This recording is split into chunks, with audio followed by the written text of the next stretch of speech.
এবং তাদের নিয়ে আমরা খেলেছি। আমাদের কাছে যে সুযোগটা ছিল, তাদের একটা এক্সপিরিয়েন্স হলো। ইস্টবেঙ্গল একটা সেট টিম, এই দলটা অনেক ভালো। ওদের তুমি বিষ্ণুর কথা যদি বলো, লাকার কথা যদি বলো, বিক্রম প্রধানের কথা যদি বলো, এই ছেলেগুলো অনেক ইমপ্রুভ করেছে, অনেক ভালো ফুটবল খেলেছে এবং সেক্ষেত্রে যোগ্য দল হিসেবে জিতেছে। খেলার ফলাফল 3-1 হয়েছে, কিন্তু খেলার ফলাফলটা লাস্ট বলটা যদি বাদ দাও দিয়ে, তা নাহলে এরাও সুযোগ পেয়েছে। ডায়মন্ড হারবারের কাছেও সুযোগ এসেছিল, তারা সেটা ক্যাচ করতে পারে, অভিজ্ঞতা হচ্ছে। ইস্টবেঙ্গল অনেক বেশি আক্রমণাত্মক লেগেছে, ডায়মন্ড হারবার সেই তুলনায় খুব একটা বেশি আক্রমণে যেতে পারছিল না। কোথায় কী মনে হলো?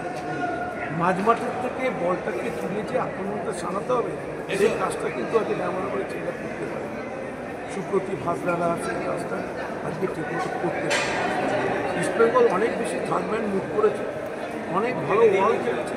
আর সবচাইতে ইস্টবেঙ্গলের খেলার আজকে একটা বিউটি ছিল যে হঠাৎ ওদের স্পিডটাকে জেনারেট করে, যেটা ফুটবলের সবচাইতে বড় ব্যাপার। সেই স্পিডটার সাথে ডায়মন্ড হারবারের ছেলেরা ম্যাচ করতে পারে। এটাই হচ্ছে আজকের ম্যাচে মানে মেন পয়েন্ট। আমি বলব ফুটবলের স্পিড হচ্ছে একটা বড় ব্যাপার।